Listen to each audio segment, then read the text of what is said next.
Okay, greetings, salutations, word up and all that jazz. Hope you're all having a fantastic week. It's soon to be the weekend, and I think we're all probably excited. I don't know, unless you're going to prison this weekend, then it's not going to be so good.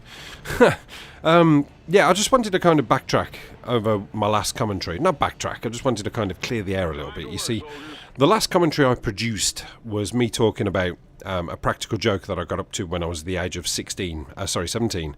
And I talked about this, this gang of scaffolders and etc, etc. If you haven't seen it, go back, watch it. You might enjoy it, you might not. As it turns out, some people, mostly people who are kind of around my age bracket and in an industrial sort of background, they kind of got it. And they said, oh yeah, we do things like that at work. It's terrible. Probably not to that extreme, but, we get up to no good. Some people kind of watched it and said, oh, no, that's a bit harsh. I don't like that. And some people were quite shocked that I would do that kind of thing and told me I should I should feel some remorse and have a think about exactly what I did and feel bad. Now, I thought, yeah, okay, it was a little bit extreme. I remember it was extreme. I remember it was terrible. But I remember thinking at the same time I thought it was funny. It's not really anything different to what you'd see if you watched an episode of Jackass. And I'm sure most people like watching Jackass or Dirty Sanchez or anything like that, where these guys just play practical jokes on each other to the extremes. In fact, probably worse than what I did. Now, some people even unsubscribed from me from this video. I had people saying, I'm unsubscribing, I can't take this. And I kind of got to thinking, man, that is like, chill out, just take a step back, take a breather. It's all in the name of fun. But then I thought again, not everybody's the same. Not everybody has the same sense of humour. People don't see things in the same light that other people do. Otherwise, we'd all be dull. If everybody was exactly the same, it'd be a dull, grey and vanilla world. And I sort of thought about this time, and I'm going to use it as an example, of a time somebody played a practical joke on me, and I played exactly the same practical joke on my dad. And it was two completely different ends of the spectrum in how the sense of humour took the joke. I was sitting there one day and I was watching an episode of The Simpsons, and I had a knock at the door. And I went to the door, answered it, and it was my friend Craig. And he came in, he said, "Hey Al, how you doing?" I said, "Yeah, good, you?" He said, yeah, pretty good. He said, "Listen, there's a guy who drinks in our pub. And I was just been having a chat with him, and he said he's got a job needs doing at his house. He's got a wall needs building at the front of his house. And he had some builders come, start, they put the footings in, the foundations, and they kind of buggered off and left, and they've let him down. So this guy's desperate to get this job done, absolutely desperate, and he's willing to pay good money." And, he was telling me about it, and I told him my friend's a bricklayer. "Would you be interested?" And I said, "Yeah, of course, money talks. Nice little cash job, back of the hand, thank you very much." He said, "Yeah, I've got his phone number here."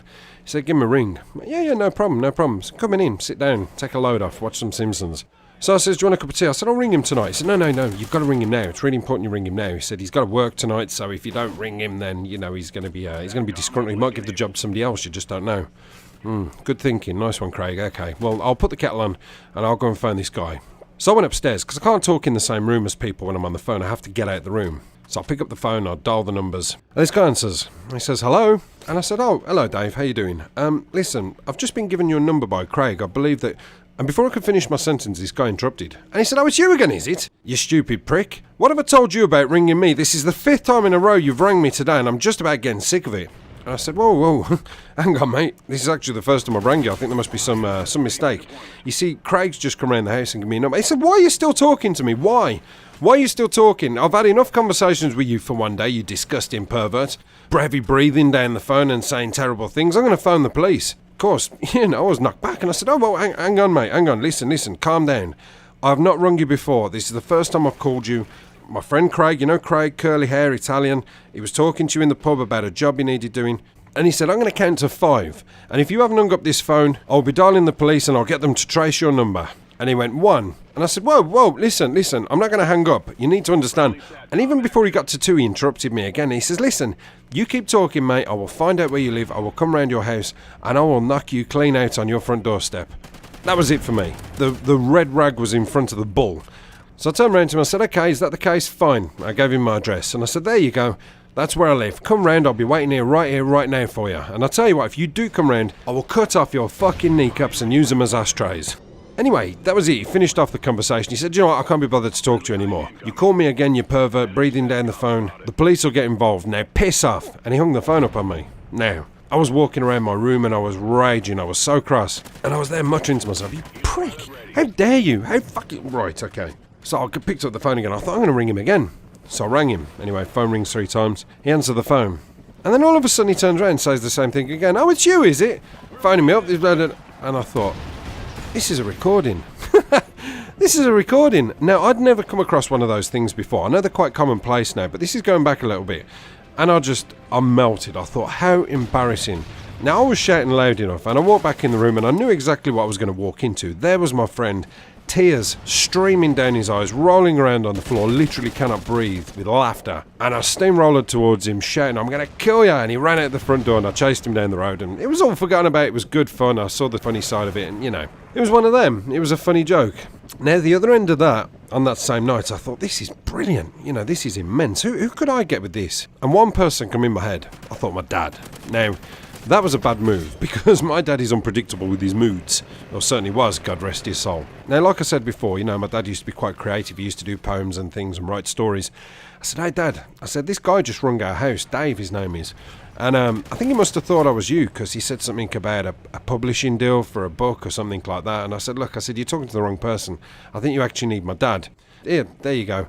Give him a ring. And Dad said, oh, right, okay. So my dad, all excited, picked up the phone and rang it. I went in the back room and I listened.